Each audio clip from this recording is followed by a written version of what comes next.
먼저 오늘 8절 9절 말씀을 보시면 여호야김의 아들 여호야긴이 유다의 18번째 왕이 되었습니다. 그는 18세의 왕이 되어 3개월 10일을 다스렸는데 아버지의 모든 행위를 따라서 여호와께서 보시기에 악을 행했다라는 평가를 받고 있습니다. 여호야긴의 통치 기간은 엄밀하게 말하면 바벨론에 포위되고 항복하기까지의 일들이기 때문에 통치라고 보기보다는 사실은 무력하게 왕위에 앉아 있었던 시간일 뿐이라고 할 수 있습니다. 이어서 10절부터 17절을 쭉 보시면 이제 앞선 장면에서 느부갓네살이 이제 원정을 나가면서 여호야김을 응징했었습니다. 그리고 10절에 보면 1년이 지난 후에 느부갓네살이 군사들을 보내서 예루살렘을 포위하고 이후에 또 느부갓네살이 예루살렘에 등장합니다. 이는 여호야긴이 이제 느부갓네살 승인 없이 왕이 되었고 또 친이집트 정책을 폈기 때문이죠. 그러나 기대하던 이집트는 전혀 도움을 주지 못했고 또 당시는 겨울이기 때문에 또 식량이 부족한 등 여건이 좋지 않았습니다. 그래서 곧 항복하게 되는 것이죠. 12절부터 16절을 보면 이때 이제 여러 사람들, 이제 모친 아내들, 신복들, 지도자들, 내시들, 용사 7,000명, 장인과 대장장이 1,000명 등이 잡혀갑니다. 그러니까 바벨론은 이 유다가 다시는 반란을 일으키지 못하게 하도록 하려고 힘 있는 자들, 능력 있는 자들, 유력한 자들을 모두 포로로 잡아서 끌고 간 것입니다. 결국 예루살렘에는 가난하고 힘없고 무능력한 사람들, 이스라엘을 재건할 수 있는 능력이 전혀 없는 사람들만 남게 된 것이죠. 또 바벨론 군대는 성전과 왕궁의 보물을 다 가져가고 솔로몬이 만든 금그릇을 잘라내서 가져갑니다. 바벨론 사람들이 여호와의 성전 금그릇을 조각조각 잘랐다 하는 것은 이 전쟁에 패배한 신을 모욕하기 위한 행동이라고 볼 수 있습니다. 이제 당시 고대 근동의 세계관은 한 나라와 한 나라가 싸워서 전쟁에서 승리하고 한 나라가 패배하는 것은 이 승리한 나라가 섬기는 신이 승리한 것이고 패배한 나라가 섬기던 신이 패배한 것이죠. 그렇기 때문에 이제 이스라엘이 섬기던 이 여호와라는 신을 짓밟고 모욕하는 이제 모습을 우리가 보게 되는 것입니다. 그러나 우리는 유다가 멸망하고 백성들이 포로로 끌려가고 이 성전이 짓밟히는 이 장면들이 여호와 하나님의 실패가 아니라 오히려 여호와 하나님께서 이미 말씀하신 대로 이루어지고 있는 일이다 하는 것을 알 수 있습니다. 그래서 13절에서 이렇게 말씀하시죠. 우리 24장 13절을 한 번 더 함께 읽어봅니다. 시작. 그가 여호와의 성전의 모든 보물과 왕궁 보물을 집어내고 또 이스라엘의 왕 솔로몬이 만든 것 곧 여호와의 성전의 금그릇을 다 파괴하였으니 여호와의 말씀과 같이 되었더라. 아멘. 그래서 느부갓네살 왕이 행한 이 행동 또한 하나님께서 이미 말씀하신 대로 이루어지고 있는 일입니다. 여호와 하나님께서 이스라엘과 언약을 맺으시면서 이미 하나님의 백성이 순종하지 않고 우상 숭배하며 계속 악을 행하면 징계하시고 그래도 정신 차리지 못하면 멸망시키고 이방의 포로로 끌려가게 될 것이다. 이 약속의 땅에서 쫓겨나게 될 것이다 라고 말씀하시며 약속하셨는데 그 말씀대로 하나님의 징계의 심판이 내려지고 있는 것입니다. 그래서 오늘 본문에서 우리는 이 하나님께서 선택하시고 세우신 유다가 멸망하고 하나님의 백성이라 불리는 이들이 이제 패배하고 비참한 모습으로 포로로 끌려가는 장면을 보게 됩니다. 하나님을 예배하기 위해 세워진 성전과 그 안에 귀한 기물들이 짓밟히고 약탈당하는 것을 보게 됩니다. 이를 세상의 기준에서 보게 되면 하나님이 이제 실패했구나, 하나님도 별것 아니구나 라는 의미로 보일 수도 있습니다. 그러나 우리는 이 모든 상황 속에서도 여호와 하나님께서 이 모든 일을 주관하고 계시는 주권자시다. 하나님께서는 변함없이 하나님의 뜻을 이루어가고 계신다 하는 믿음을 가져야 할 것입니다. 놀라운 점은 여호와 하나님께서 우리를 사랑하시기에 자신의 이름이 모욕받고 짓밟히는 상황까지도 감수하신다 하는 것입니다. 하나님의 백성들, 하나님의 선택받은 자녀들의 이 연약함과 죄악됨, 그리고 계속해서 말씀하시고 은혜를 베푸심에도 불구하고 변하지 않는 이 완악함으로 인해서 영원히 높임 받으셔야 하는 그 영광스러운 하나님의 이름이 땅에 짓밟히고 모욕받고 있는 것입니다. 그러나 하나님께서는 더 큰 뜻과 계획을 이루시기 위해서 이 죄인들을 하나님의 영광을 드러내는 데 합당하는 자로 결국에는 완성시키기 위하여서 스스로 이 모욕받기를 감수하시는 것입니다. 피조물들의 조롱과 손가락질을 인내하시면서 감수하시는 그 하나님을 우리가 보게 되는 것이죠.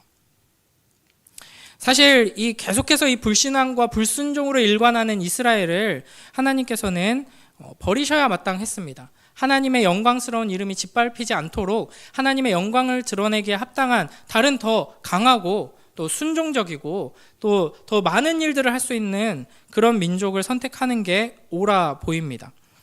그래서 이스라엘과의 이 관계를 단칼에 끊어버리고 그들과 맺은 언약을 무효라 선언하셔야 마땅했습니다. 그러나 하나님께서는 그렇게 하지 않으신 것이죠. 끝까지 언약에 신실하셨고 하나님의 백성으로 인해서 여호와의 이름이 짓밟히고 모욕당하고 성전이 이제 이렇게 약탈당하는 것까지도 감수하시면서 끝까지 이스라엘의 하나님의 자리를 지키셨습니다. 이스라엘의 왕, 이스라엘의 아버지 되시기를 중단하지 않은 것이죠. 이 장면을 보면서 우리는 우리를 사랑하셔서 온갖 조롱과 수치를 감당하시고 사람들의 손가락질을 당하시며 죽임당하신 예수 그리스도의 그 놀라운 사랑과 은혜를 볼 수 있어야 할 것입니다. 하나님께서는 우리를 사랑하셔서 우리에게 자기의 이름을 주셨습니다. 그리고 우리가 그 이름을 짓밟고 모욕했음에도 불구하고 오히려 그 이름을 더럽힌 우리가 받았어야 할 온갖 모욕과 하나님의 진노와 저주의 심판을 대신 짊어지신 것입니다. 예수 그리스도께서는 우리를 대신해 고통당하시고 벌거벗김 당하시고 손가락질 당하셨습니다. 그러므로 이제 우리는 예수 그리스도를 의지하여 하나님의 영광을 드러낼 수 있는 이 복된 삶으로 나아갈 자격을 또 능력을 얻게 된 것입니다. 하나님의 백성들을 위해 고통받으시고 수치당하신 예수 그리스도 아버지 하나님의 그 사랑을 기억하면서 우리의 삶의 자리에서 또 하나님께서 부르신 그곳에서 하나님의 거룩하신 이름을 높이고 예수 그리스도의 그 영광을 드러내는 복된 우리 모두가 되길 주님의 이름으로 축복합니다. 또 17절에 보면은 이제 느부갓네살이 요시야의 아들이자 여호야긴의 숙부인 이 matthaniah를 왕위에 앉힙니다. 느고 2세가 엘리야김 이름을 여호야김으로 바꾼 것처럼 느부갓네살도 이제 matthaniah의 이름을 시드기야로 바꾸고 이제 바벨론에 충성하도록 세웁니다. 이 족보상으로 보면 이 시드기야는 여호야김의 형제이고 요시야의 아들이 됩니다. 이 요시야의 아들이 이제 이스라엘의 마지막 왕이 되는 것입니다. 18절부터 20절을 보시면 유다의 19째 왕이자 마지막 왕인 시드기야가 왕이 될 때 그 나이는 21세였고 11년간 다스렸다 합니다. 마찬가지로 여호와의 눈에 악한 왕으로 평가받습니다. 20절에는 여호와께서 예루살렘과 유다를 진노하심이 그들을 그 앞에서 쫓아내실 때까지 이르렀더라 라고 말씀하십니다. 이때 이제 예레미야 선지자가 매번 바벨론에게 항복하여 목숨을 구하라, 그것이 하나님의 뜻이다, 심판을 피하려고 하지 말고 다른 데 의지해서 또 해결하려고 하지 말고 이제는 하나님께서 내리시는 심판을 받고 이제 망하고 그 다음에 회복되는 것을 바라야 한다라고 이제 이야기를 했습니다. 이건 단순히 이제 정치적인 조언이 아니라 모든 역사를 주관하시는 전능하신 하나님의 말씀이고 언약에 신실하신 하나님의 명령이었습니다. 그래서 순종해야 하는 말씀이었는데 시드기야는 끝까지 이제 악한 길을 걸어가면서 하나님을 신뢰하지 않고 이제 주변 상황을 보며 갈팡질팡하고 사람들의 눈치를 보느라 정신 없었습니다. 그래서 오히려 하나님의 말씀을 전하는 예레미야를 감옥에 가둬버리죠. 또 바벨론이 애굽과의 전쟁으로 약해진 틈을 타서 바벨론에게 반역을 일으킵니다. 결국 유다는 이 약속의 땅에서 쫓겨나는 언약적 저주의 마지막 단계를 마주하게 되는 것이죠. 이제 25장 1절부터 7절을 보면은 시드기야 9년 10월 10일에 느부갓네살이 온 군대를 거느리고 예루살렘으로 진격합니다. 그래서 3년간 포위되죠. 시드기야는 바벨론에게 항복할 의사가 없었습니다. 왜냐하면 전에 이집트가 이런 비슷한 상황에서 도우러 온 적이 있기 때문에 이번에도 원군이 오지 않을까 기대한 것이죠. 그러나 예루살렘이 포위된 지 1년 6개월이 지나자 성 안에 더 이상 먹을 양식이 남아있지 않게 되었습니다. 결국 시드기야 제11년 제4월 9일에 예루살렘이 함락됩니다.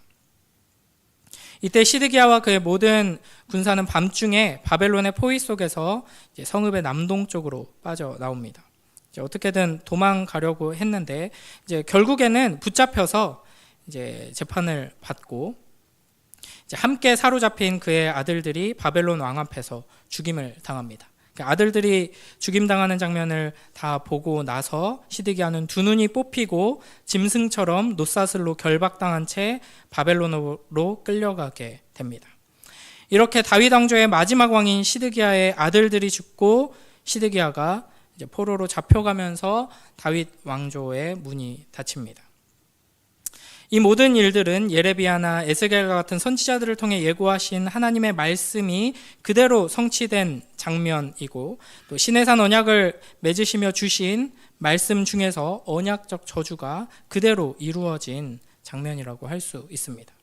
여기서 우리가 생각해야 할 것은 마지막 왕인 시드기야에게도 사실은 기회가 계속 있어 왔다는 것입니다. 첫 번째로 그의 아버지인 요시야는 하나님을 잘 섬기던 자였죠. 그러니까 이 아버지의 모범을 따라서 갔다면 하나님의 축복을 누릴 수 있었을 것입니다. 반대로 바로 앞선 왕이며 자기의 형제는 악한 왕이었죠. 그것을 반면교사 삼았다면 또 바른 길로 갈 수 있었을 것입니다. 그러나 24장 19절에 그가 여호야김의 모든 행위를 따라 여호와 보시기에 악을 행한지라 라고 되어 있습니다. 또한 수많은 선지자들을 통해서 말씀을 주셨고 하나님의 언약의 말씀이 기록되어 있었습니다.